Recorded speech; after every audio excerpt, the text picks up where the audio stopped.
Ato de reparação ao Imaculado Coração de Maria. As aparições de Nossa Senhora em Fátima, entre maio e outubro de 1917, figuram entre os acontecimentos mais importantes do século XX, e as mensagens que ela transmitiu aos 3 pastorinhos podem ser vistas como uma preparação para tudo o que a humanidade viveria no futuro. Felizmente, a devoção a Nossa Senhora de Fátima, reconhecida e incentivada pela Igreja, difundiu-se pelo mundo católico, levando consigo as promessas, previsões, revelações e pedidos da Rainha dos Céus, enchendo de piedade os corações dos fiéis e proporcionando muitas conversões. Na segunda aparição, ocorrida no mês de junho de 1917, Lúcia pediu a Nossa Senhora que levasse a ela e aos primos para o céu. A resposta de Nossa Senhora foi surpreendente. Sim, a Jacinta e ao Francisco levo-os em breve. Mas tu ficas cá mais algum tempo. Jesus quer servir-se de ti para me fazer conhecer e amar. De fato, Jacinta e Francisco não demoraram a partir. Ambos contraíram a doença que ficou conhecida como gripe espanhola. Francisco faleceu no dia 4 de abril de 1919 e sua irmãzinha, Jacinta, no dia 20 de fevereiro de 1920. Nesta aparição, Nossa Senhora mencionou pela primeira vez a devoção ao seu Imaculado Coração, conforme o desejo de nosso Senhor Jesus Cristo. Ele quer estabelecer no mundo a devoção ao meu Imaculado Coração. A quem a abraçar, prometo a salvação, e serão queridas de Deus estas almas, como flores postas por mim a adornar o seu trono. Naquele momento, o que mais impactou a vidente foi a notícia de que teria de se separar de seus primos, e disse isso à Virgem Santíssima. Fico cá sozinha? Ao que Nossa Senhora bondosamente respondeu: Não, filha, eu nunca te deixarei. O meu Imaculado Coração será o teu refúgio e o caminho que te conduzirá até Deus. A irmã Lúcia descreve que, após estas palavras, a Virgem abriu as mãos, das quais refulgiu uma luz imensa, e, à frente da palma de sua mão direita, estava um coração cercado de espinhos que nele se cravavam. Compreendemos que era o coração imaculado de Maria, ultrajado pelos pecados da humanidade, que queria reparação. No entanto, sobre isso, restava algo por ser mais bem detalhado, o que aconteceria só 8 anos mais tarde, após Lúcia ter abraçado a vida religiosa. Nossa Senhora ensina a devoção dos 5 primeiros sábados. Irmã Maria Lúcia de Jesus e do Coração Imaculado vivia no convento das Irmãs Doroteias, em Pontevedra, na Espanha, quando foi novamente visitada pela Mãe de Deus no dia 10 de dezembro de 1925. Nessa ocasião, a Santíssima Virgem retomaria o assunto iniciado em sua segunda aparição aos pastorinhos. Mais uma vez, ela trazia em uma das mãos um coração cercado de espinhos, o qual mostrou à irmã Lúcia e pediu que fossem feitos atos de desagravo pelos inúmeros pecados cometidos contra o seu Imaculado Coração, prometendo benefícios e todas as graças necessárias para a salvação eterna a quem, por 5 vezes, no primeiro sábado de cada mês, cumprisse a devoção que ela viera ensinar, que por isso passou a ser conhecida como a devoção dos 5 primeiros sábados. Eis o que foi relatado em seu livro de memórias. Dia 10 de dezembro de 1925, apareceu-lhe a Santíssima Virgem e, ao lado, suspenso em uma nuvem luminosa, um menino. A Santíssima Virgem, pondo-lhe no ombro a mão e mostrando um coração que tinha na outra mão, cercado de espinhos. Ao mesmo tempo, disse o menino: Tem pena do coração de tua Santíssima Mãe, que está coberto de espinhos que os homens ingratos a todos os momentos lhe cravam, sem haver quem faça um ato de reparação para os tirar. Em seguida, disse a Santíssima Virgem: Olha, minha filha, O meu coração cercado de espinhos que os homens ingratos a todo momento me cravam com blasfêmias e ingratidões. Tu, ao menos, vê de me consolar e dize que todos aqueles que durante 5 meses, no primeiro sábado, se confessarem, recebendo a Sagrada Comunhão, rezarem 1/3 e me fizerem 15 minutos de companhia meditando nos 15 mistérios do Rosário com o fim de me desagravar, eu prometo assisti-los na hora da morte com todas as graças necessárias para a salvação dessas almas. Tal devoção voltou a ser incentivada outras vezes pelo próprio nosso Senhor Jesus Cristo, em aparições nos anos seguintes, a ponto de a irmã Lúcia declarar que a paz ou a guerra no mundo dependiam da prática da devoção dos 5 primeiros sábados e da consagração ao Imaculado Coração de Maria. Demorariam alguns anos até que a devoção ensinada e pedida por Nossa Senhora passasse a acontecer regularmente. Em setembro de 1939, o bispo de Leiria tornou pública essa prática reparadora. Por que 5 sábados, né? Apesar dos esclarecimentos feitos nas últimas aparições, outras questões ainda surgiriam. Estando sob a orientação do padre José Bernardo Gonçalves, SJ, a irmã Lúcia respondeu uma série de perguntas deste sacerdote sobre os pedidos de Nossa Senhora. Graças a tais indagações, a religiosa teve a oportunidade de esclarecer as razões pelas quais essa devoção deveria ser praticada. Por exemplo, por que 5 sábados e não 7 ou 9? A religiosa explicou serem 5 as espécies de ofensas feitas ao Imaculado Coração de Maria. Blasfêmias contra a Imaculada Conceição, blasfêmias contra sua virgindade, blasfêmias contra sua maternidade divina, recusando-se ao mesmo tempo a reconhecê-la como mãe dos homens. Blasfêmias daqueles que publicamente buscam semear nos corações das crianças a indiferença, o desprezo ou até mesmo o ódio por esta Mãe Imaculada. As ofensas daqueles que a ultrajam diretamente em suas imagens sagradas. Uma devoção tão simples, porém de efeitos incomparáveis não apenas em nossas vidas, no momento presente, mas também nos benefícios e graças que atraímos para nossa salvação eterna, principalmente na importante reparação que fazemos às ofensas que tanto ferem este Imaculado Coração, que pelas promessas da Santíssima Virgem triunfará de todo o mal. Um presente duplamente especial. Neste ano de 2025, quando a Igreja comemora o centenário dessa aparição tão relevante, na qual Nossa Senhora confidenciou a dor que sente pelos pecados cometidos contra o seu Imaculado Coração e apontou a forma de repararmos este mal, decidimos presentear você com uma coletânea de meditações para lhe servir de apoio na devoção dos 5 primeiros sábados, devoção que os arautos do Evangelho praticam com muito zelo e carinho, atendendo ao pedido da Mãe de todas as mães.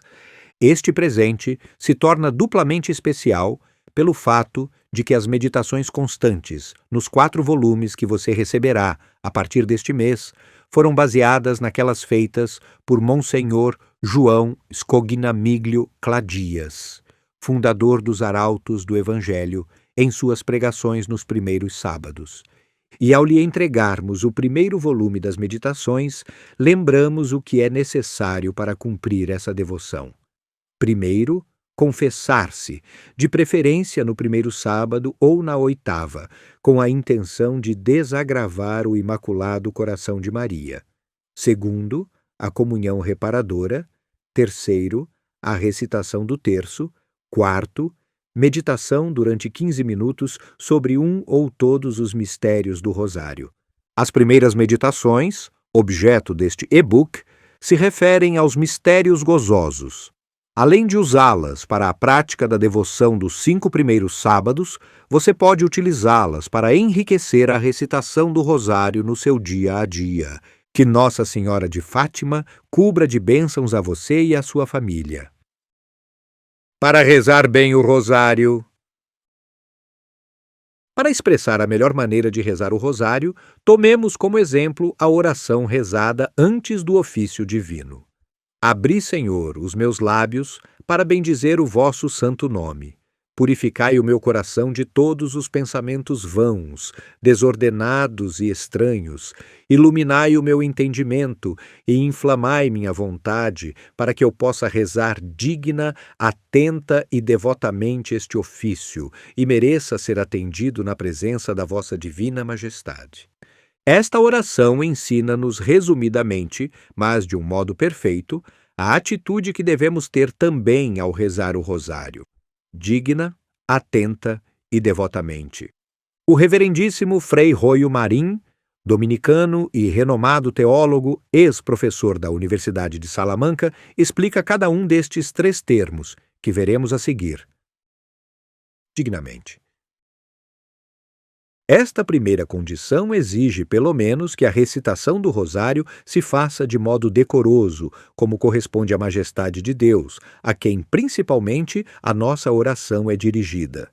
O melhor procedimento é rezar de joelhos diante do sacrário, o que nos alcança uma indulgência plenária, ou diante de uma imagem de Nossa Senhora. Todavia, pode-se rezá-lo também em qualquer outra postura digna, por exemplo, modestamente sentado, passeando pelo campo, etc. Seria indecoroso rezá-lo na cama, a não ser em caso de enfermidade, ou interrompê-lo constantemente para responder a perguntas alheias à oração. Atentamente. A atenção é necessária para evitar a irreverência que ocorreria se houvesse distração voluntária. Como querer que Deus nos ouça se começamos por não nos ouvirmos a nós mesmos? Contudo, nem toda distração é culposa. Não temos um controle despótico sobre a nossa imaginação, mas apenas político, como ensinam os filósofos, e não podemos evitar que ela nos escape sem a nossa permissão. As distrações involuntárias não invalidam o efeito meritório e impetratório da oração, desde que se faça o possível por contê-las e evitá-las. Devotamente. A devoção consiste numa vontade pronta para as coisas referentes ao serviço de Deus. A própria Rainha do Céu disse ao bem-aventurado Alano de la Roche: sabei que, embora haja muitas indulgências concedidas ao meu rosário, eu acrescentei muitas mais pelas diversas partes dele em favor daqueles que o rezarem sem pecado mortal, de joelhos, devotamente, e aos que perseverarem na devoção do Santo Rosário, de acordo com essas condições, e se o meditarem, obterei para eles, como prêmio, a plena remissão da pena e da culpa de todos os pecados no fim da vida. E não te pareça isto incrível, isto é, me fácil, pois sou a mãe do Rei dos Céus, que me chama cheia de graça, e como cheia de graça, farei também ampla efusão dela em favor dos meus filhos queridos. E por fim, um conselho de São Luís Maria Grignion de Montfort. Considero como um dos mais assinalados favores de Deus a graça de alguém perseverar até a morte na prática cotidiana do rosário. Perseverai nela e tereis a admirável recompensa que está preparada no céu para a vossa fidelidade. O que significam os mistérios do rosário? Os mistérios do rosário se referem aos acontecimentos mais marcantes da vida de Jesus Cristo e da Virgem Maria, e estão organizados em 4 grupos de mistérios: os gozosos, os luminosos, os dolorosos e os gloriosos, cada um deles contemplando 5 episódios específicos da vida de Nosso Senhor. Ao recitar cada conjunto de mistérios, temos a oportunidade de fazer um aprofundamento em toda a história da redenção, desde o nascimento até a morte e ressurreição de Nosso Senhor. Maria é a peça-chave para acompanharmos tudo o que Jesus viveu e tudo o que realizou, tendo em vista a nossa salvação. Neste primeiro volume da série Meditações, contemplaremos os mistérios gozosos, os quais têm início com o anúncio do arcanjo São Gabriel à Virgem Maria, de que ela seria a mãe do Filho de Deus, e percorrem toda a infância de Jesus. Primeiro mistério gozoso: a anunciação do anjo e a encarnação do Verbo, o início da nossa salvação. Composição de lugar. Imaginemos o recanto da casa de Nazaré, onde Nossa Senhora se encontra, fazendo suas orações e meditando nas Sagradas Escrituras. De repente, o local todo é inundado por uma imensa claridade. Vemos então o luminoso mensageiro divino que aparece junto a Maria, saudando-a como a cheia de graça.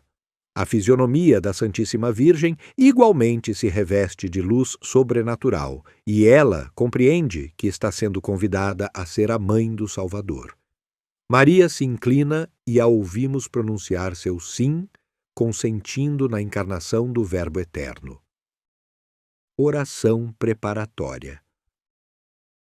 Ó gloriosa Rainha do Rosário, que em Fátima recomendastes aos homens a recitação diária do terço para obtermos a conversão dos pecadores, a nossa salvação e a paz para o mundo, alcançai-nos hoje de vosso divino Filho as graças necessárias para bem meditarmos este mistério da Anunciação.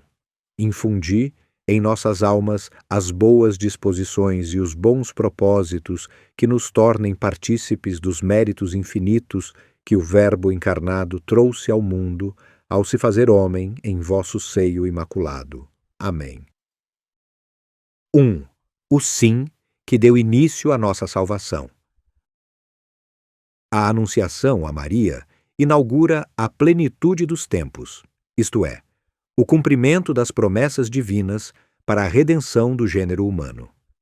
Pela voz do arcanjo Gabriel, Maria é convidada a conceber e dar à luz o Cordeiro de Deus, que tira os pecados do mundo e nos abre novamente as portas do céu. 1. Preparando-se pela oração. Na iminência de receber a visita do anjo, Nossa Senhora encontra-se recolhida em oração, rezando e pedindo a Deus a vinda do Salvador, manifestando assim a importância da oração, através da qual alcançamos as graças e misericórdias de Deus.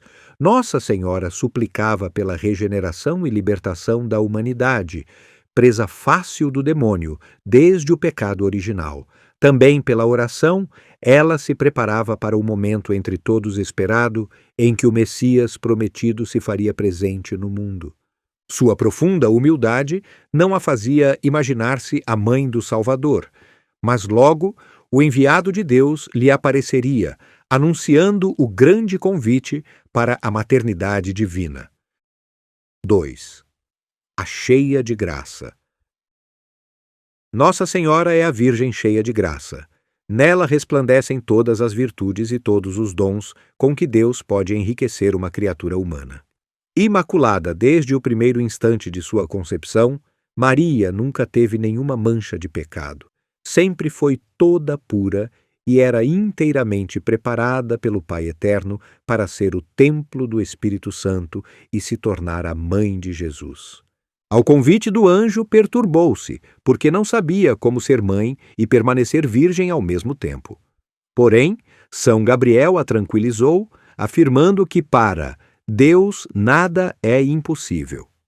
O Senhor faria nela grandes maravilhas, e a Virgem de Nazaré acreditou e confiou na promessa divina. 3.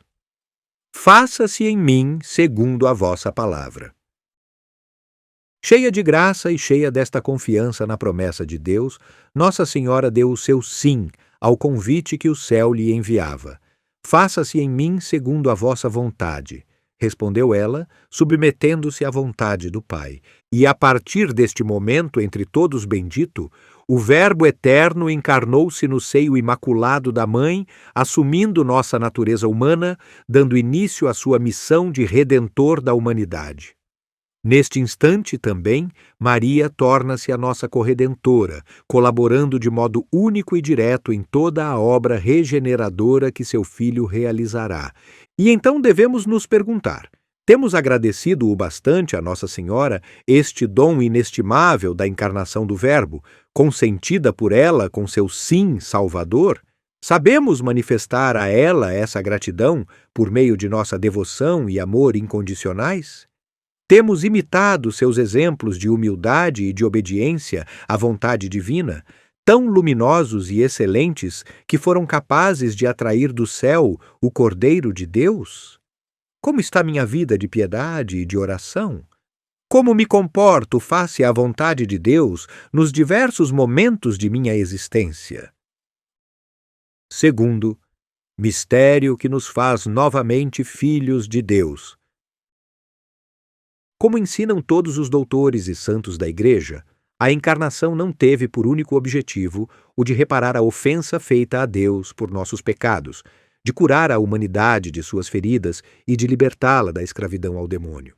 Ela também nos devolveu a qualidade de filhos adotivos de Deus, perdida pelo pecado original, e nos tornou de novo, juntamente com Cristo, herdeiros do Pai Celeste.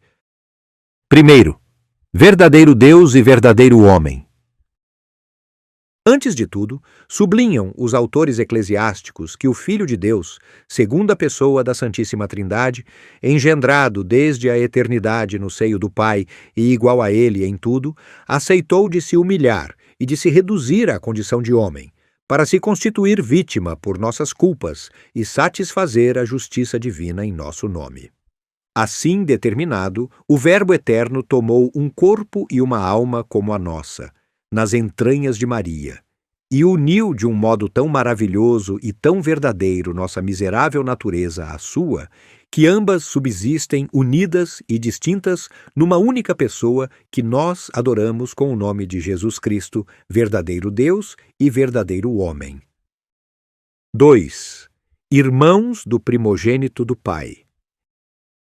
Em segundo lugar, ensinam os doutores: se o Verbo se fez carne, se o Filho eterno do Deus vivo se tornou filho do homem por nossa natureza, é para que o homem, entrando em sociedade com o Verbo, se tornasse filho de Deus por sua graça.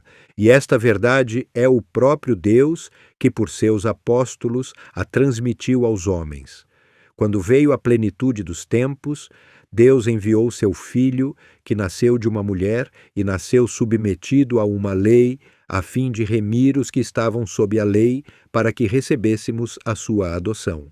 Tal é o fim próximo, imediato, da união do Filho eterno com nossa natureza: fazer do homem um filho adotivo de Deus e irmão do seu primogênito. Que extraordinária graça nos foi concedida pela encarnação do Verbo, tão imensa que foge à nossa compreensão. Sermos irmãos do Filho de Deus e co-herdeiros da bem-aventurança eterna com Ele. Como tenho correspondido a esse dom de valor infinito que Deus me oferece todos os dias. Como tenho honrado, ou não, a minha condição de batizado e de irmão de Cristo. 3.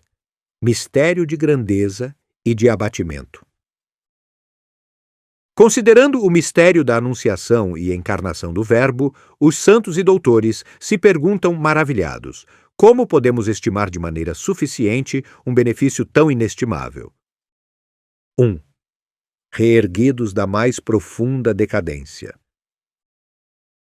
E eles acrescentam: bendito seja eternamente este Filho adorável que Maria deu ao mundo e que se deu, Ele próprio a nós. É dele que nos vem toda a nossa glória e toda a nossa salvação. Abatendo-se, ele nos eleva; degradando-se, ele nos enobrece; escondendo-se, ele nos coroa do mais belo esplendor; humilhando-se, ele nos reergue da mais profunda e mortal decadência. Contrai conosco, pela união entre a sua divindade e a nossa humanidade, a mais nobre aliança. Nos restabelece em todas as nossas pretensões a sua herança celeste e a um diadema imortal.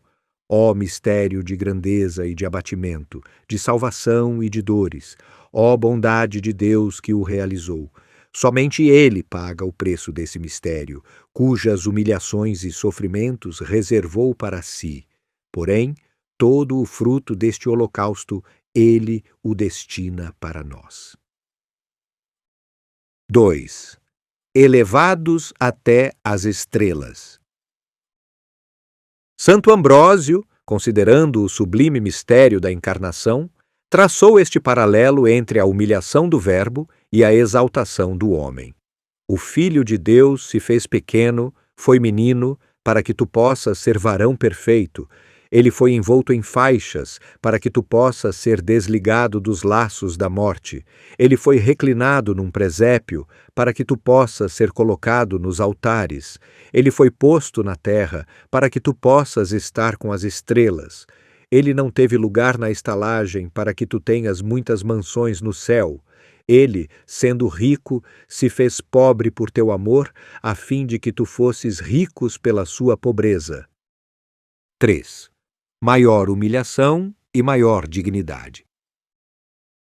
Por isso, acerca da encarnação do Verbo, conclui Santo Agostinho: assim foi predestinada a humana natureza a tão grandiosa, excelsa e sublime dignidade, não sendo possível uma maior elevação da mesma, como também a divindade não pôde descer nem se humilhar mais por nós do que tomando nossa natureza, com todas as suas debilidades, até a morte de cruz. Tenhamos, pois, presente quão inestimável graça recebemos com este mistério da anunciação e encarnação do Verbo, que marcou o início de nossa redenção e do nosso resgate, para todo o sempre, das garras do demônio e da prisão do pecado. Procuremos corresponder ainda melhor a essa infinita bondade de Deus e de Maria Santíssima para conosco, esforçando-nos na prática da virtude e do bem. Conclusão. Devemos pedir neste final de meditação à Virgem Maria, Senhora de Fátima, que derrame sobre nós todas as graças que Deus nos tem reservadas, desde o momento da anunciação e da encarnação do Verbo até hoje, inundando nossas almas com as luzes divinas que nos façam compreender toda a beleza deste mistério e toda a riqueza das virtudes que ele nos convida a praticar. E que assim, ela, nossa Mãe Santíssima, possa olhar para nós e dizer, como prometeu em Fátima: por fim, o meu imaculado coração triunfou. Porque seus filhos corresponderam às graças que ela nos alcançou e se tornaram verdadeiros santos. Que ela a tal nos ajude. E assim terminamos esta meditação, suplicando sua incansável assistência, clamando: salve, Rainha, Mãe de misericórdia, vida, doçura e esperança nossa, salve. A vós bradamos, os degredados filhos de Eva. A vós suspiramos, gemendo e chorando neste vale de lágrimas. Eia, pois, advogada nossa, esses vossos olhos misericordiosos a nós volvei. E depois deste desterro nos mostrai Jesus, bendito fruto do vosso ventre. Ó clemente, ó piedosa, ó doce sempre Virgem Maria. Rogai por nós, Santa Mãe de Deus, para que sejamos dignos das promessas de Cristo. Amém. Segundo mistério gozoso: a visitação de Nossa Senhora. Abramos nossos corações à voz de Maria. Composição de lugar. Para nossa composição de lugar, vamos colocar nossa imaginação no caminho percorrido a pé por Nossa Senhora, em companhia de São José, até a casa de Santa Isabel. Vemos a Santíssima Virgem e seu esposo atravessando vales e montanhas e, ao fim de 5 dias, chegando ao lar de Isabel e Zacarias. Com fisionomia iluminada de celeste alegria, Nossa Senhora cumprimenta sua prima e é por esta saudada como a Mãe do Senhor. Em seguida, a Virgem entoa seu célebre cântico Magnificat. Oração preparatória. Ó Virgem Santíssima de Fátima, alcançai-nos as graças necessárias para bem meditarmos neste jubiloso mistério de nossa fé, recordando o momento em que fostes sem demora visitar vossa prima Isabel, logo depois da encarnação do Verbo em vosso seio imaculado. Tornai-nos partícipes da alegria que inundou o vosso coração naquele instante que saudastes vossa parente e tivestes pelos lábios dela a confirmação da maravilhosa obra que o Onipotente havia realizado na sua serva. Tornai-nos igualmente atentos à vossa voz, que traz consigo a graça de Deus para nossas vidas. Amém. 1. Pela voz de Maria nos chegam as graças de Deus. Logo depois da encarnação do Verbo de Deus no seu seio imaculado, Nossa Senhora partiu de Nazaré para a cidade onde morava sua prima Isabel, que, segundo o anjo, encontrava-se no 6º mês da gestação do futuro precursor do Messias. Acompanhada de São José, Maria dirigiu-se com pressa à casa de sua parente. Primeiro, pressuroso anúncio da Boa Nova. E por quê? Pergunta Santo Afonso de Ligório. Nossa Senhora empreende uma viagem tão longa e penosa e apressa tantos passos?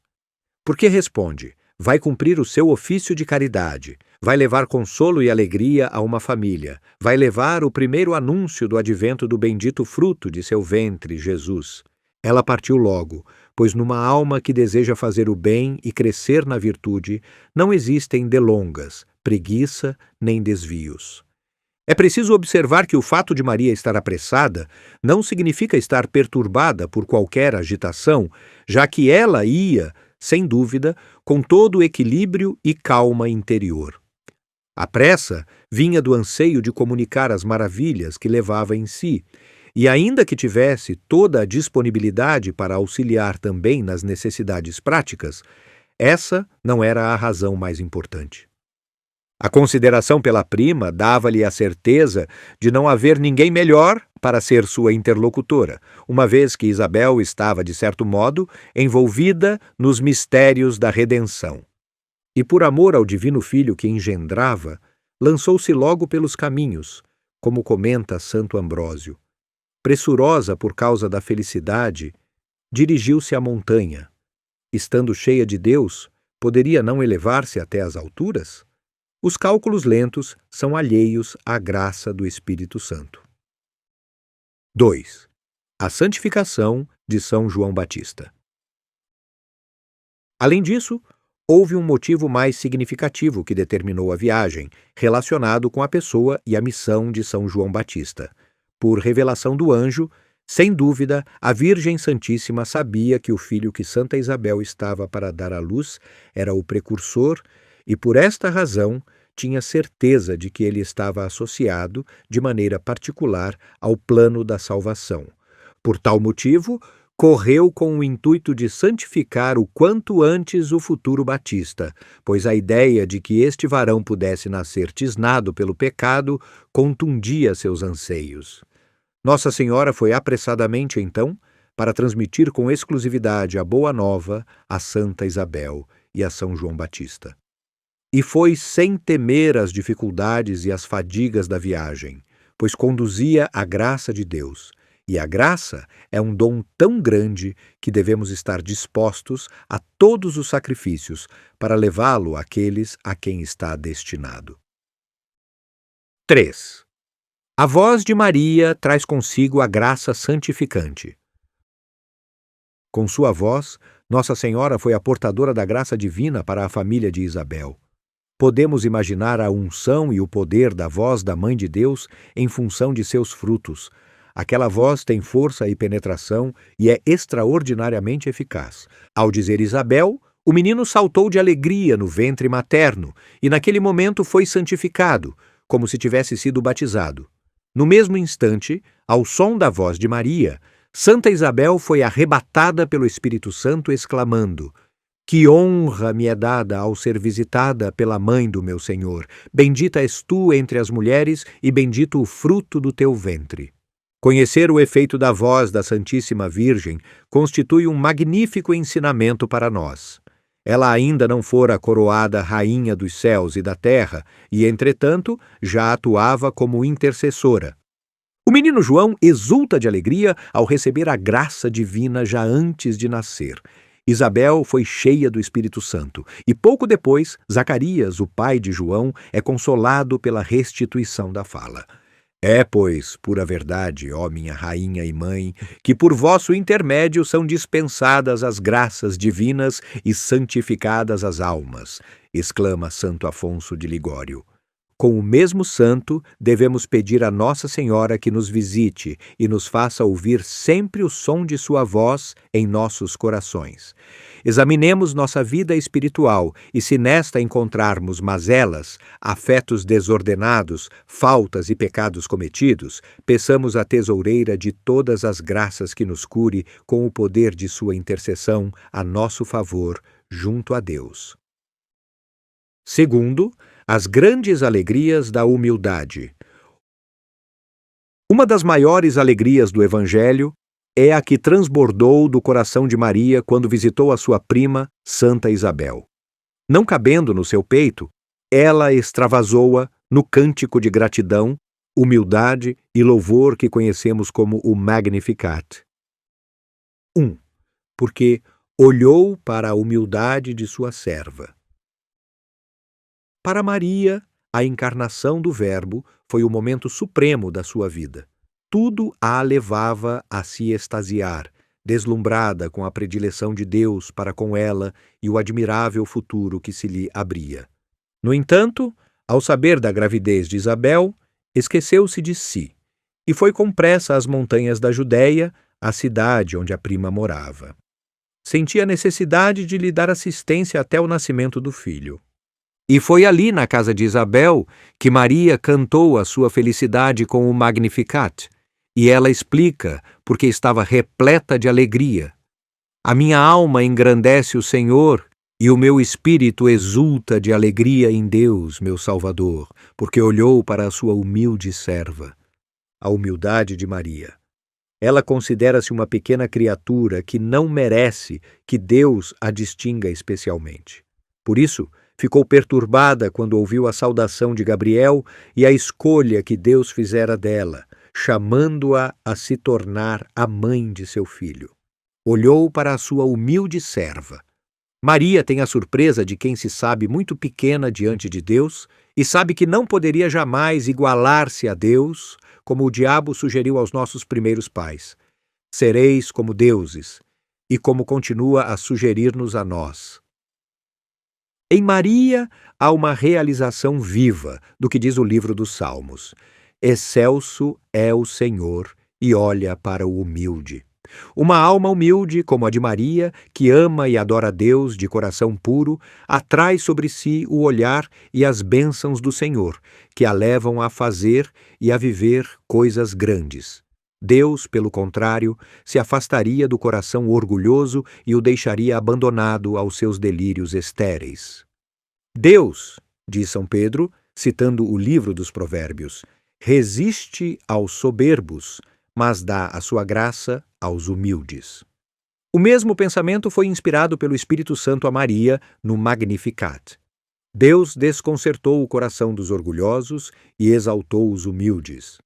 O humilde de coração sempre encontra a paz e a alegria.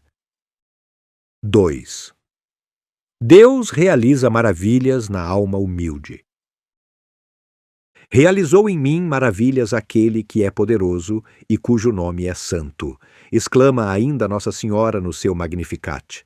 De fato, na alma humilde, Deus pode agir livremente com toda a potência do seu amor, com toda a energia vivificante do Espírito Santo.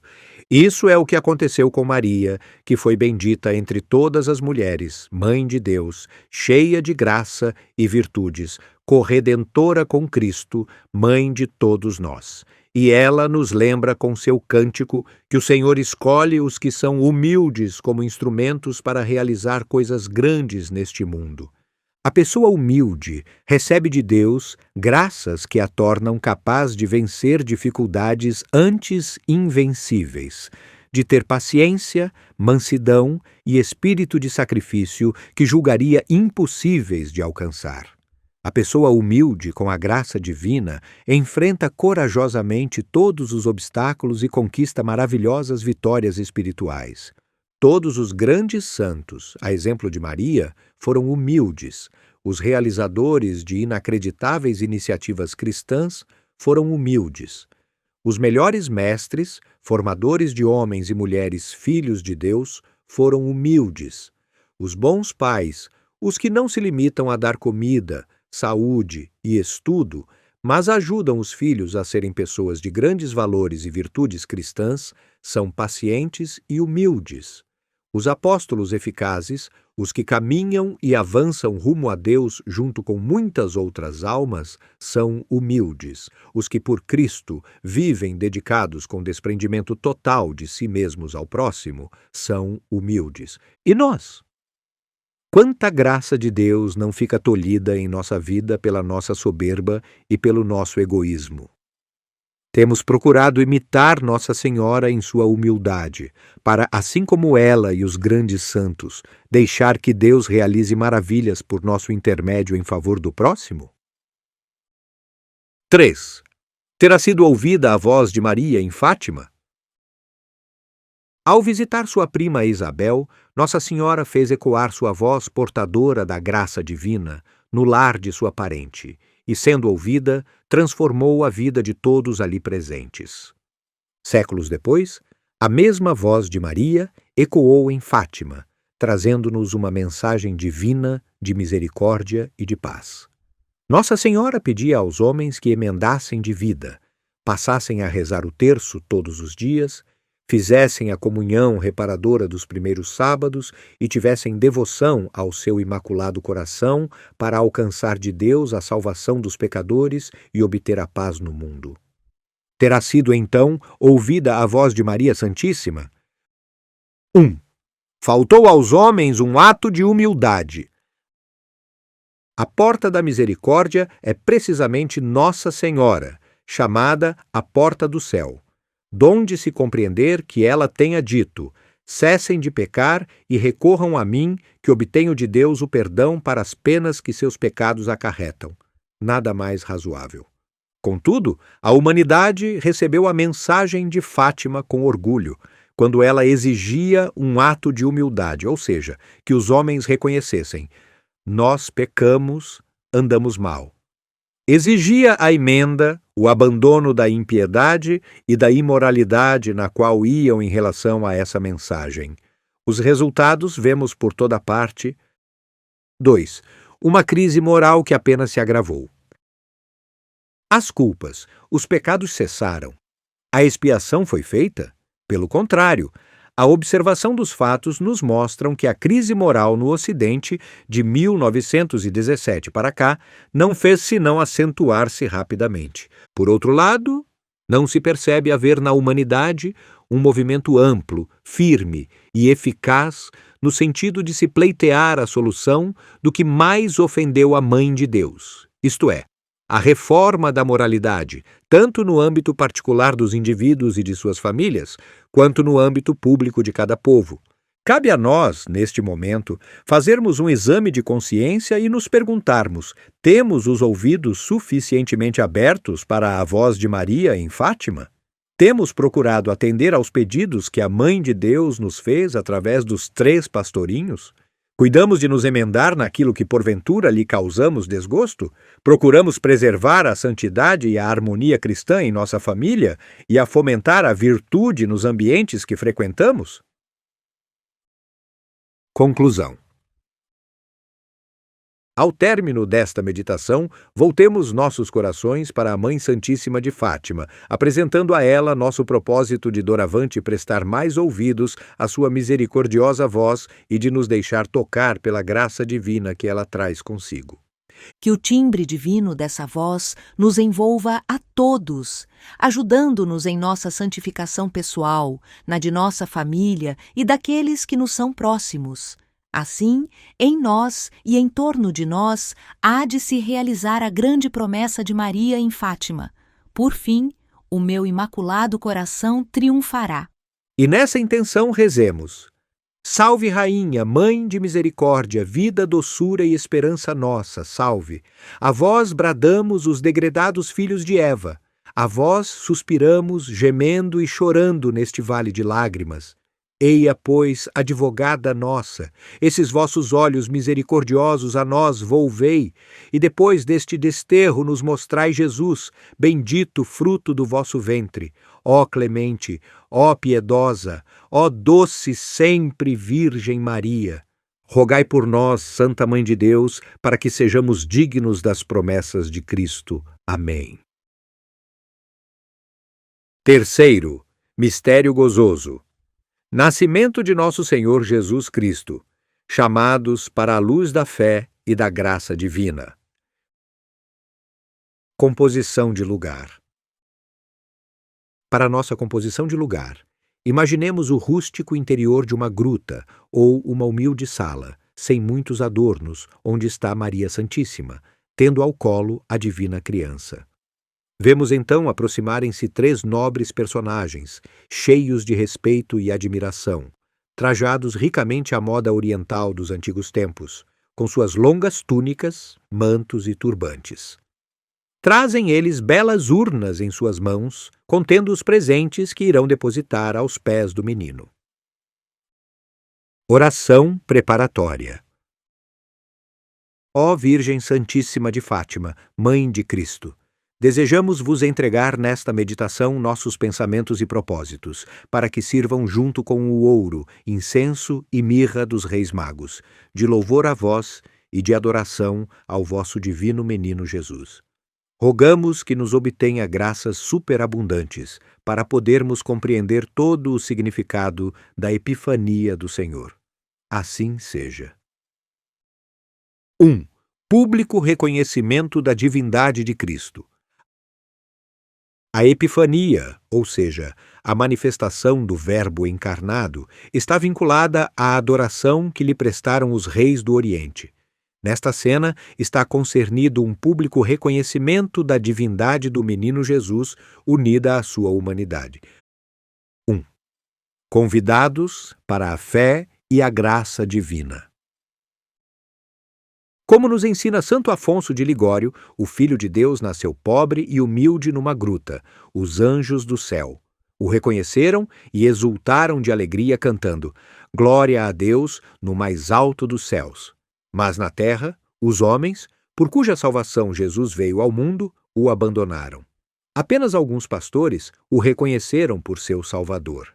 Entretanto, esse amoroso Redentor quis desde então nos oferecer os primeiros frutos da graça de sua redenção. Por isso, começa logo a manifestar-se também aos gentios que não o conheciam nem o esperavam. Neste intuito, envia a estrela que devia advertir os magos e, ao mesmo tempo, os ilumina com uma luz interior, a fim de empreenderem a viagem para conhecer e adorar o seu divino Senhor. Essa é a primeira e a principal graça feita aos homens, a vocação à fé, seguida pelo chamado à graça, da qual a humanidade estava privada. Ó Salvador do mundo, digamos com Santo Afonso, que seria de nós se não viesseis nos iluminar? Seríamos semelhantes a nossos pais, que adoravam os animais, os ídolos de mármore e de madeira, e nos condenaríamos todos. Agradeço-vos hoje em nome de todos os homens. 2. Alegria dos magos diante do menino Deus. Os magos põem-se a caminho sem demora, e guiados pela estrela, chegam ao lugar em que se encontra o santo menino com Maria. Ali só vêem uma jovem virgem pobre e uma criancinha pobre, coberta de pobres paninhos. Contudo, à sua entrada no lugar, que era um estábulo, sentem grande alegria interior e o seu coração docemente atraído pelo amável menino. Aquela palha, aquele desnudamento, aqueles vágidos do Salvador que acaba de nascer, são outras tantas setas e chamas de amor para seus corações aclarados. O celeste menino mostra-lhes semblante alegre, testemunho da afeição com que os recebe entre as primeiras conquistas da redenção. Consideremos como eles, guardando respeitoso silêncio, o adoram, prestam-lhe homenagem como a seu Deus, beijam-lhe os pés e lhe oferecem os presentes: ouro, incenso e mirra. 3. A lição da mirra. Cabe considerarmos aqui um aspecto da adoração dos reis magos, pouco destacado. Ao vermos os ricos personagens percorrerem longa distância à procura do menino, devemos nos perguntar: o que mais vale é saber onde está nosso Senhor Jesus Cristo e adorá-lo, ou possuir todos os bens da terra? Muitas vezes Deus faz com que estes nos faltem, porque quando as mãos estão carregadas de riquezas, é difícil juntá-las para rezar. Estamos mais aptos a confiar em Deus se temos as mãos vazias. Portanto, não nos perturbemos caso venhamos a passar necessidades. Enfrentar problemas, dramas e aflições é um dom de Deus. Quem não sofre e não experimenta alguma instabilidade, deposita a segurança em si mesmo e acaba por voltar as costas ao Criador, o que lhe acarreta o maior dos sofrimentos: ignorar a felicidade de depender de Deus. Nesse sentido, recolhamos uma preciosa lição da simbologia da mirra oferecida pelos magos ao Divino Infante. De sabor amargo e característico, que evoca o sofrimento, era usada também para embalsamar os cadáveres. Ao receber este presente, logo no momento em que veio ao mundo, Jesus nos dá a conhecer não apenas sua grandeza divina, como também a missão redentora que veio cumprir com sua morte na cruz. Assim, a simbologia da mirra é igualmente útil para nós, porque ao recordarmos nosso destino final, ou seja, a morte, somos levados a moderar nosso desejo de viver para sempre nesta terra, apegados aos bens passageiros do mundo e esquecidos dos bens eternos do céu. 2. A Jesus por Maria. Entrando na casa, acharam um menino com Maria, sua mãe, diz o Evangelho. Palavras proféticas, inspiradas pelo Espírito Santo para deixar constando pelos séculos afora que não se pode encontrar Jesus sem Maria, e menos ainda, Maria sem Jesus. A história comprova o quanto a devoção à mãe conduz à adoração ao filho e vice-versa. 1. Pelos rogos da mãe, reconheçamos o Divino Filho. Depois de adorarem ao Deus menino, os santos reis contemplam Maria, que permanece em silêncio, mas o seu rosto satisfeito, o qual respira celeste doçura, mostra que os acolhe e agradece por serem os primeiros a reconhecer seu divino Filho como seu soberano Senhor. Pelos rogos de Maria Santíssima, adoremos com eles o nosso pequeno Rei Jesus. Ó meu Deus feito homem, eu também vos adoro e apresento meu miserável coração. Aceitai-o, transformai-o, fazei que ele seja todo vosso e que ame unicamente a vós, meu doce Salvador. Pelos méritos de vossa Mãe bendita, salvai-me, e minha salvação seja amar-vos sem cessar e sem reserva. Virgem Santíssima Maria, a vós suplico que me alcanceis essa graça. 2. O verdadeiro caminho que nos leva a Cristo. Narra ainda o Evangelho que, após o encontro com o menino, os reis magos, avisados em sonho de não retornarem à presença de Herodes, voltaram para sua terra por outro caminho. Deus jamais deixa de proteger aqueles que o servem com amor e fidelidade. Se os magos tivessem retornado a Herodes, eles mesmos poderiam ter sido vítimas da inveja e da ganância do rei, que procurava matar o menino. Também a todos nós, Deus nos faz retornar à pátria por outro caminho, segundo nos ensina São Gregório Magno. Infelizmente, deixamos o paraíso terrestre pelo pecado de orgulho de nossos primeiros pais, e pior, dele nos afastamos pelo apego às coisas deste mundo e devido aos nossos próprios pecados. Deus, como bom Pai, nos oferece o paraíso eterno, porém, para nele entrar, o caminho é o oposto ao do orgulho e da sensualidade, ou seja, outro caminho, o do desprendimento, da obediência, da renúncia às nossas paixões, amparados e favorecidos por aquela que ele nos deu como advogada e protetora junto a ele, um caminho fácil e seguro, que é sua própria mãe. Tenhamos sempre presente, pois, esta preciosa verdade: a Jesus por Maria. 3. A Santa Igreja, nossa estrela guia. A grande fé demonstrada pelos reis magos na Epifania nos lembra a parábola do grão de mostarda. Ele é minúsculo, mas uma vez plantado, cresce e torna-se um grande arbusto. Ora, esse menino que vem ao mundo numa gruta e manifesta sua divindade aos soberanos vindos do Oriente, vai depois morrer no Calvário e de seu lado, traspassado pela lança, brotará a Santa Igreja. Esta nasce sem nenhum templo, de forma apagada, e se desenvolve até se expandir por todo o mundo. 1. Alegria da nossa existência. Quantas famílias, povos e nações inteiras ao longo da história se porão a caminho à semelhança dos magos para seguir uma estrela, a Santa Igreja Católica Apostólica Romana? Sim, ela, a distribuidora dos sacramentos, promotora da santificação e dispensadora de todas as graças, faz o papel de uma estrela a cintilar diante de nossos olhos, através do esplendor de sua liturgia, da infalibilidade de sua doutrina, da santidade de suas obras, convidando-nos a obedecer à voz do Divino Espírito Santo que fala em nosso interior. Esta estrela é para nós, portanto, a alegria da existência, a segurança e a certeza dos nossos passos, a sustentação do nosso entusiasmo e do amor a Deus.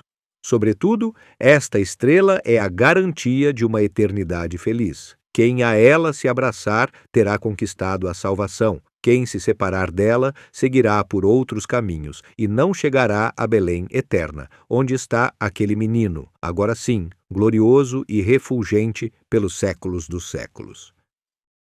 2. Convite para sermos fiéis à Santa Igreja. O que movia os reis magos no fundo da alma era o desejo de prestar culto de adoração àquele que acabara de nascer. O significado da ação do Espírito Santo sobre eles, levando-os a Belém, resume-se no chamado universal de todas as nações à salvação e à participação nos bens da redenção.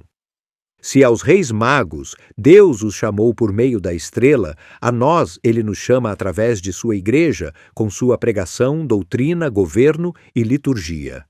Logo, a Epifania é a festa que nos convida a agradecermos ao Senhor, como também a lhe implorar a graça de sermos guiados sempre e por toda parte através de sua luz celeste, bem como de acolhermos com fé e vivermos com amor todos os dons que a Santa Igreja nos dá. Tenho eu sido fiel a esse divino chamado e, como católico, dedicado todo o meu amor à Mãe Igreja, que vela por mim e me conduz pelos caminhos da salvação? Tenho honrado minha condição de batizado, cumprindo os mandamentos divinos e os mandamentos da Santa Igreja Católica Apostólica Romana. Conclusão. Ao término desta meditação, peçamos à Virgem de Fátima, nossa Mãe Santíssima, que nos ajude a firmarmos em nossos corações o propósito de crescermos sempre no nosso amor à Santa Igreja, a estrela que neste mundo nos guia pela estrada que nos leva ao céu. Queira Maria nos alcançar a graça de atendermos prontamente ao chamado do Menino Deus em sua Epifania e abraçarmos com alma inteira a fé cristã que ele nos concedeu desde o nosso batismo. A exemplo dos reis magos, possamos nós reconhecer no Verbo encarnado o nosso Senhor e Redentor e lhe prestar a nossa filial e confiante adoração. A Jesus por Maria. Em vós, ó bendita Mãe, depositamos todas as nossas certezas de que por vossas mãos misericordiosas estaremos um dia junto ao trono do nosso Rei eterno. Por isso vos suplicamos. Salve, Rainha, Mãe de misericórdia, vida, doçura e esperança nossa. Salve! A vós bradamos, os degredados filhos de Eva. A vós suspiramos, gemendo e chorando neste vale de lágrimas. Eia, pois, advogada nossa, esses vossos olhos misericordiosos a nós volvei. E depois deste desterro nos mostrai Jesus, bendito fruto do vosso ventre. Ó clemente, ó piedosa, ó doce, sempre Virgem Maria.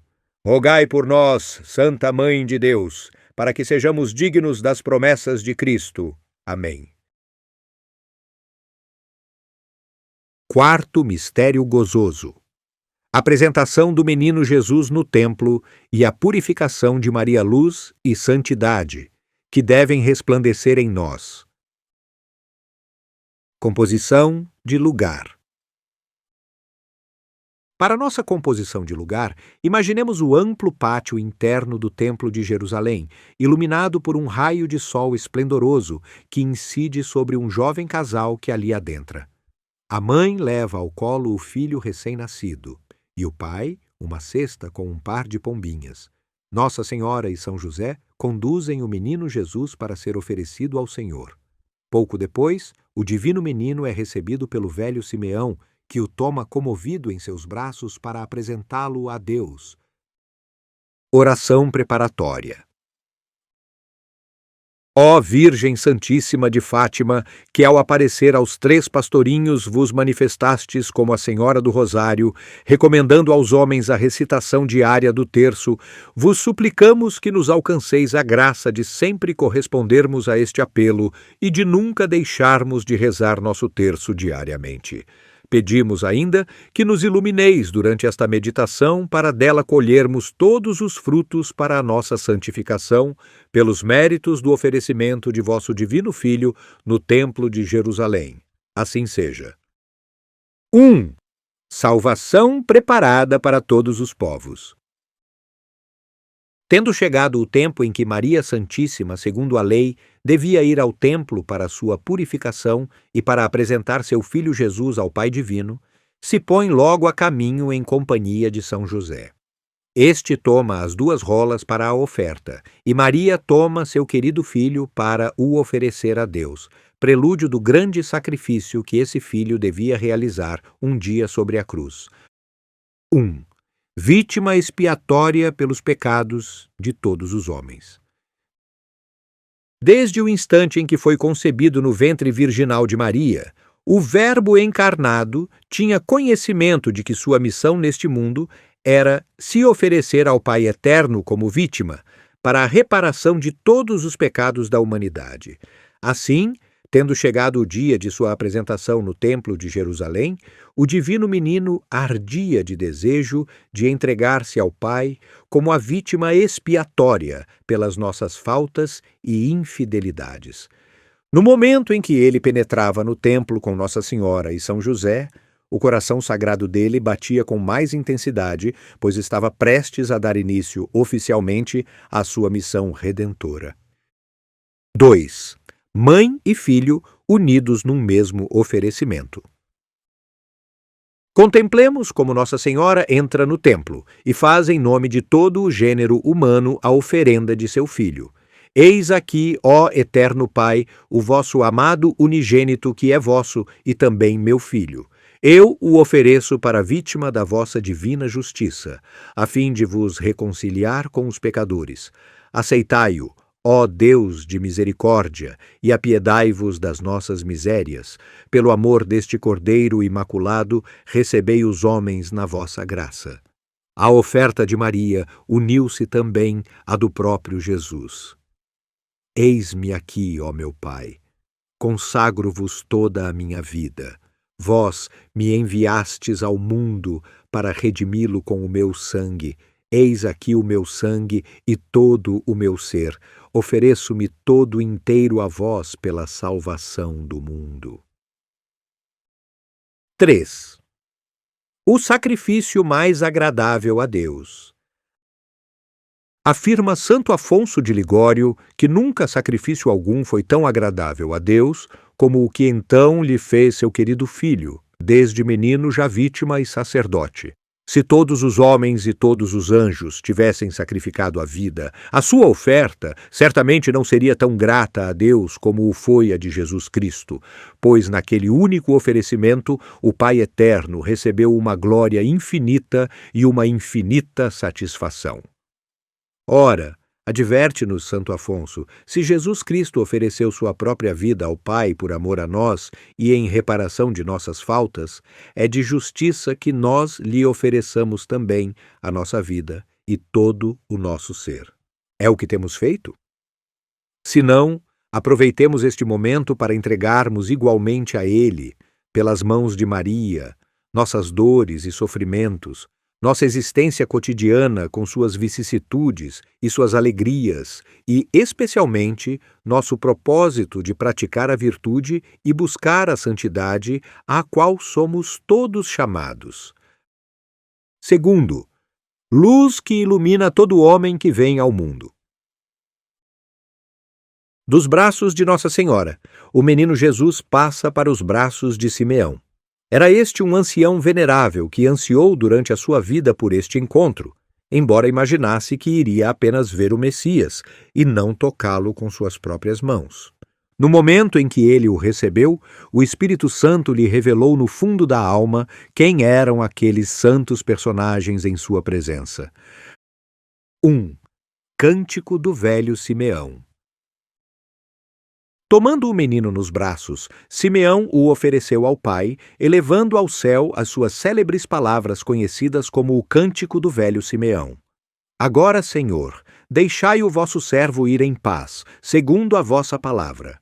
Porque os meus olhos viram a vossa salvação, que preparastes diante de todos os povos, como luz para iluminar as nações e para a glória de vosso povo de Israel.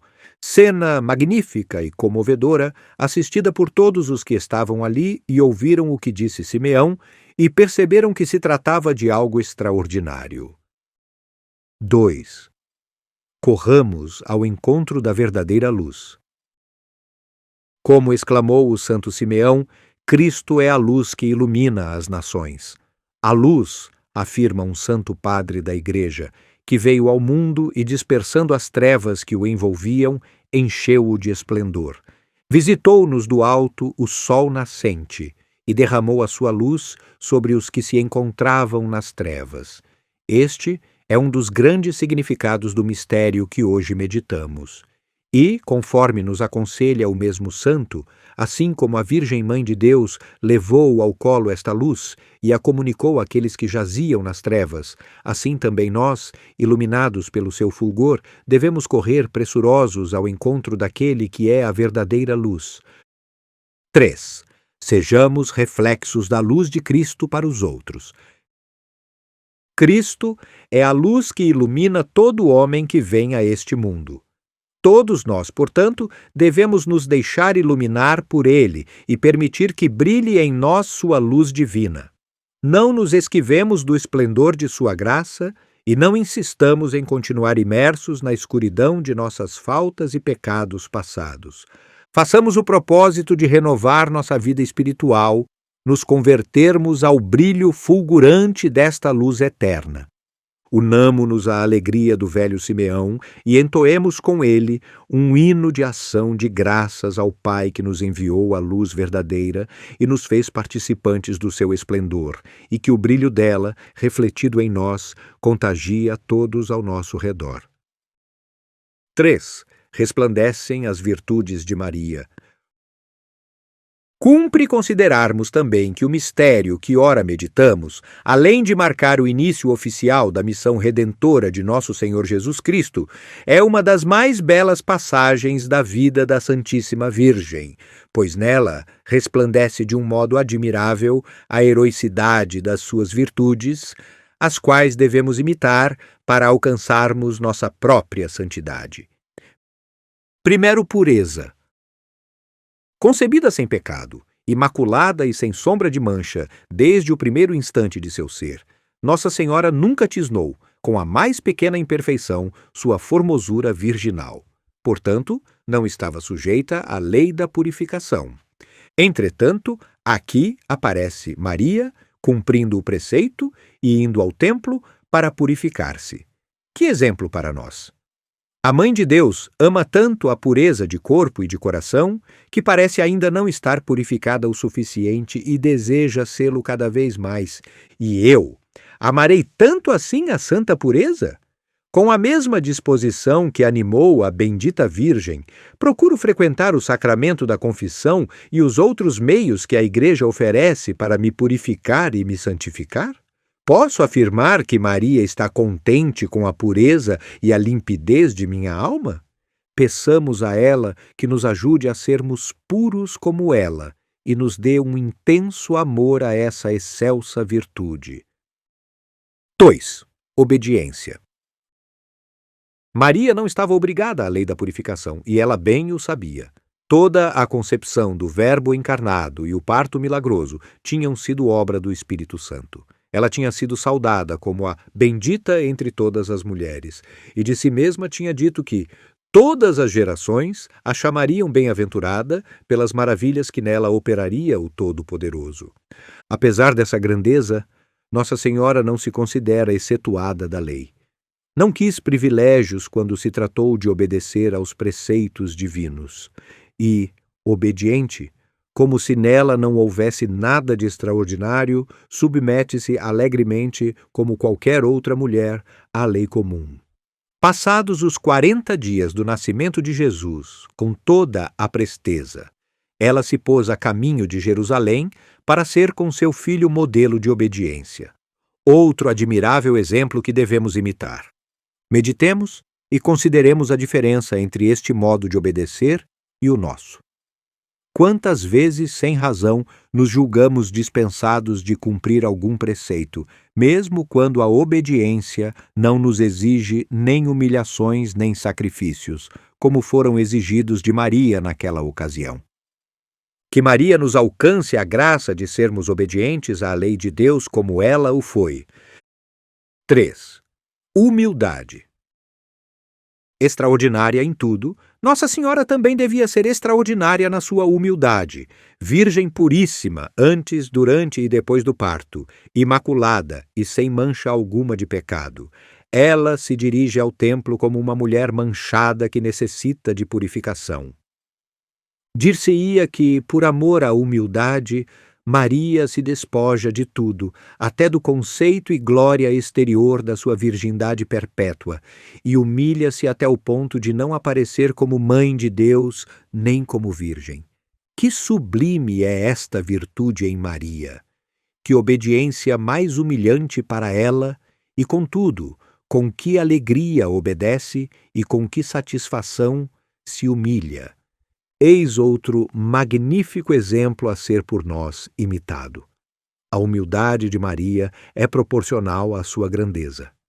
Virgem das virgens e mãe de Deus, aparece, entretanto, escondida sob o véu da mais sublime humildade. Meditemos profundamente e nos comparemos com Maria. Somos humildes como ela? Não é este o momento de depositarmos aos pés de nossa misericordiosa Mãe todos os nossos orgulhos, nossas soberbas e amores próprios que nos distanciam dela e de seu divino Filho? Conclusão. Voltemo-nos para a Senhora do Rosário de Fátima e roguemos a ela, ao término desta meditação, que infunda em nossos corações um fervoroso desejo de imitá-la nas virtudes da pureza, da obediência e da humildade, tornando-nos cada vez mais semelhantes a ela e a seu divino Filho, modelos de submissão à lei divina. Que ela nos alcance, ademais, a graça da perseverança na recitação diária do terço, conforme seu maternal apelo dirigido a todos os homens nas aparições da cova da Iria. E que assim ela nos faça a cada dia mais santos, até o instante em que estivermos unidos para sempre à Mãe e ao Filho na glória do céu. Amém. Salve, Rainha, Mãe de misericórdia, vida, doçura e esperança nossa. Salve. A vós bradamos, os degredados filhos de Eva. A vós suspiramos, gemendo e chorando neste vale de lágrimas. Eia, pois, advogada nossa, esses vossos olhos misericordiosos a nós volvei, e depois deste desterro nos mostrai Jesus, bendito fruto do vosso ventre. Ó clemente, ó piedosa, ó doce sempre Virgem Maria. Rogai por nós, Santa Mãe de Deus, para que sejamos dignos das promessas de Cristo. Amém.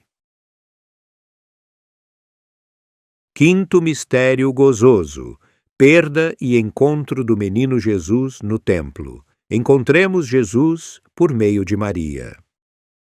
Composição de lugar. Façamos a nossa composição de lugar imaginando a cena muito representada na iconografia cristã. Num amplo salão do Templo de Jerusalém, o menino Jesus se acha rodeado pelos doutores da lei, com suas vistosas vestes de rabinos daquela época. Jesus, com a fisionomia iluminada por fulgor divino, discorre com desenvoltura sobre as Escrituras sagradas, deixando admirados os doutores que o ouvem atentamente. Em determinado momento, Nossa Senhora e São José surgem na entrada do salão e contemplam, eles também admirados, seu filho, ensinando aos sábios de Israel. Oração preparatória. Ó Santíssima Virgem de Fátima, intercedei por nós junto a vosso Divino Filho e alcançai-nos dele as graças necessárias para bem contemplarmos este mistério do Rosário. Fazei com que, ao considerá-lo, tenhamos presente a importância de nos ocuparmos das coisas celestes mais do que com as terrenas, a necessidade de sempre procurarmos Jesus quando tivermos a infelicidade de perdê-lo e a certeza plena de que vós sempre nos ajudareis a encontrá-lo em nossa caminhada rumo à eterna bem-aventurança. Amém. 1. Ocupar-se das coisas de Deus. Escreve São Lucas que Maria e José iam todos os anos a Jerusalém na solenidade da Páscoa e levavam consigo o menino Jesus. Era costume entre os israelitas que durante a viagem ao templo, ao menos na volta, os homens andassem separados das mulheres, enquanto os meninos acompanhavam à vontade o pai ou a mãe. O Redentor, que então tinha 12 anos, depois da solenidade ficou 3 dias em Jerusalém. A Virgem Mãe pensava que Jesus estava com José, e este julgava-o na companhia de Maria. 1. No templo, entre os doutores. Como observa Santo Afonso de Ligório, o santo menino empregou aqueles 3 dias em promover a glória de seu eterno Pai com jejuns, vigílias e orações, e em assistir aos sacrifícios que eram outras tantas figuras do seu próprio sacrifício da cruz. Para ter algum alimento, diz São Bernardo, precisou pedi-lo por esmola, e para descansar não tinha outro leito senão a terra nua.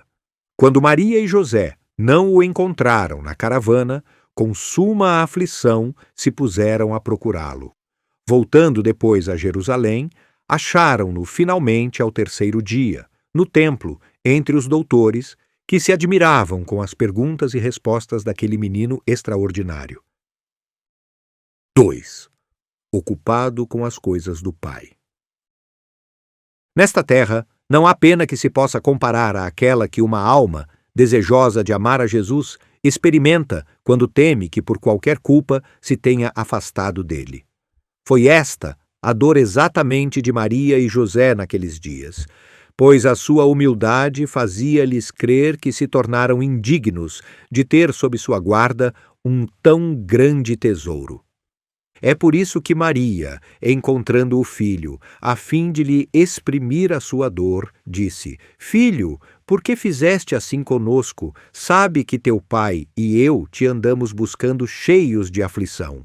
E Jesus respondeu: Por que é que me buscáveis? Não sabeis que importa ocupar-me das coisas de meu pai? 3. Prioridades espirituais. Da contemplação deste mistério, podemos colher alguns preciosos ensinamentos, os quais nos devem levar a bons propósitos. Segundo Santo Afonso, um deles é que devemos renunciar a tudo aquilo que nos separa do amor a Deus sobre todas as coisas, inclusive as criaturas humanas, que nos impedem de promover a glória dele. Outro valioso ensinamento é que Deus se deixa achar por quem o busca e sempre nos concede as graças necessárias para encontrá-lo em nossa caminhada espiritual, especialmente as graças de conversão e de mudança de vida quando abraçamos as vias da santidade. Então, devo me perguntar: estou disposto a renunciar às pessoas e às coisas terrenas que me afastam do amor e do serviço divinos? Tenho procurado encontrar Deus em minha vida, sobretudo quando dele me afasto, ao ceder às minhas más inclinações, aos meus vícios e defeitos. 2. A dor por perder Jesus. Cheios de aflição, Nossa Senhora e São José passaram a procurar Jesus entre os viajantes da caravana em que estavam, e o fizeram durante 3 dias. 3 dias de sofrimento agudo, especialmente para a Santíssima Mãe, que não podia se conformar em ter perdido o seu Jesus. 1. Uma das dores mais acerbas. A dor de Maria pela perda de Jesus foi, sem dúvida, uma das mais acerbas, observa Santo Afonso. Dor que se tornou ainda mais cruel pelo fato de que ela não sofria em companhia de Jesus, como nas outras dores, e porque a sua humildade lhe fazia crer que Jesus se tinha afastado dela por alguma negligência no seu serviço.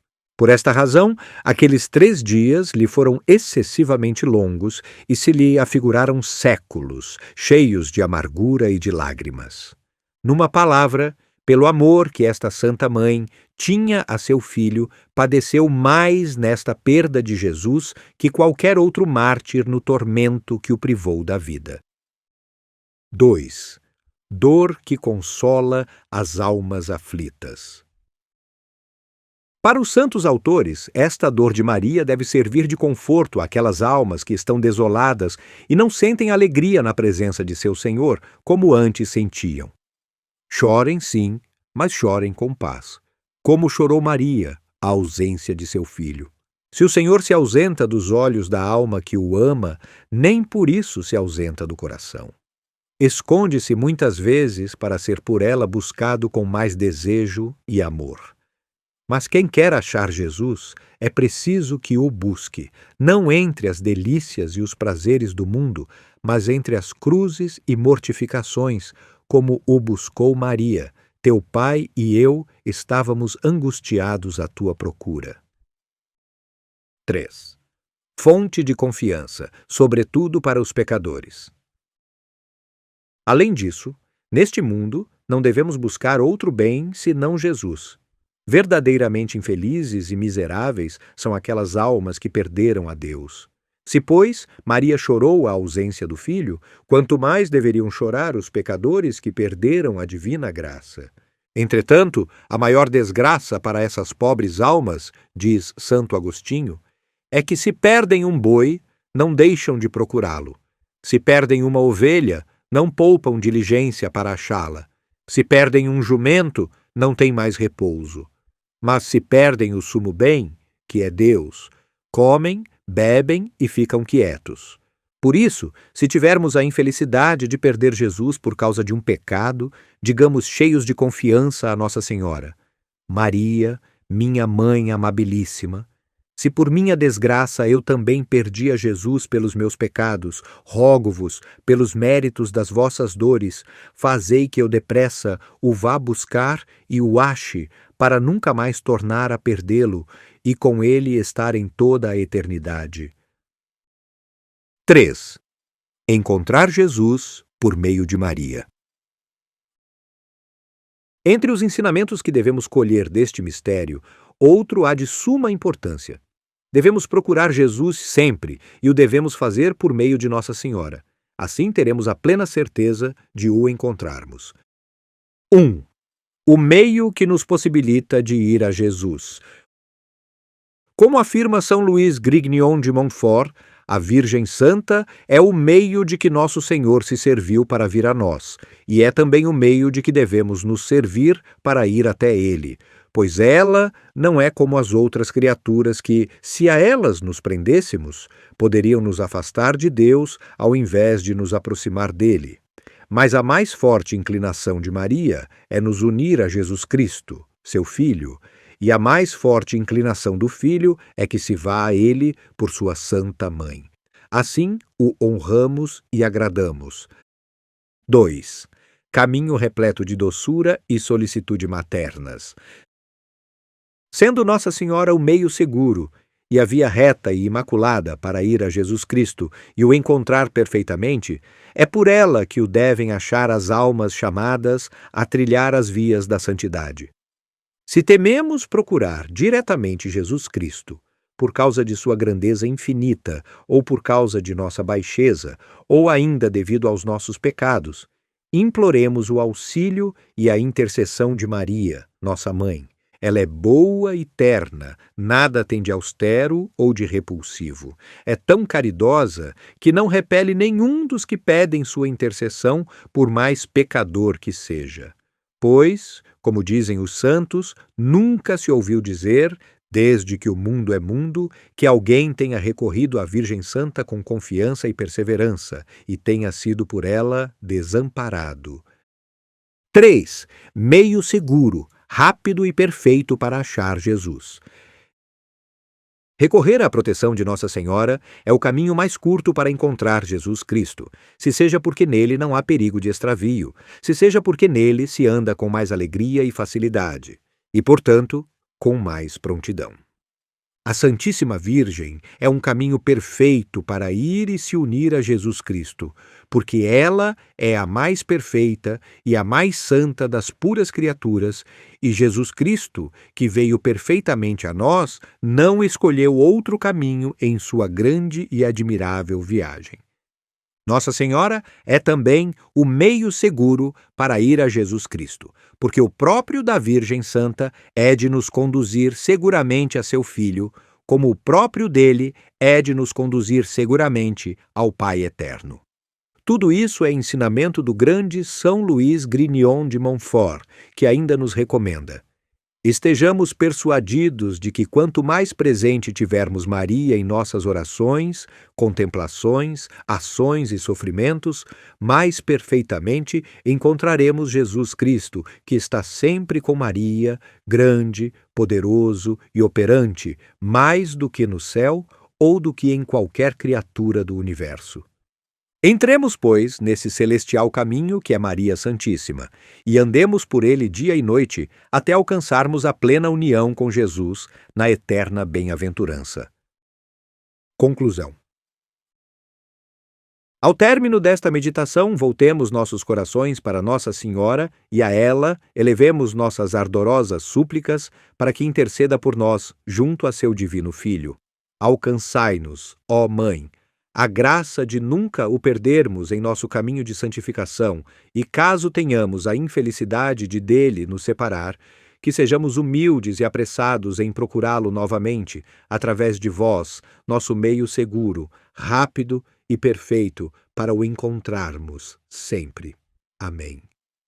Salve, Rainha, Mãe de Misericórdia, vida, doçura e esperança nossa. Salve. A vós bradamos, os degredados filhos de Eva. A vós suspiramos, gemendo e chorando neste vale de lágrimas. Eia, pois, advogada nossa, esses vossos olhos misericordiosos a nós volvei, e depois deste desterro nos mostrai Jesus, bendito fruto do vosso ventre. Ó clemente, ó piedosa, ó doce sempre Virgem Maria, rogai por nós, Santa Mãe de Deus, para que sejamos dignos das promessas de Cristo. Amém.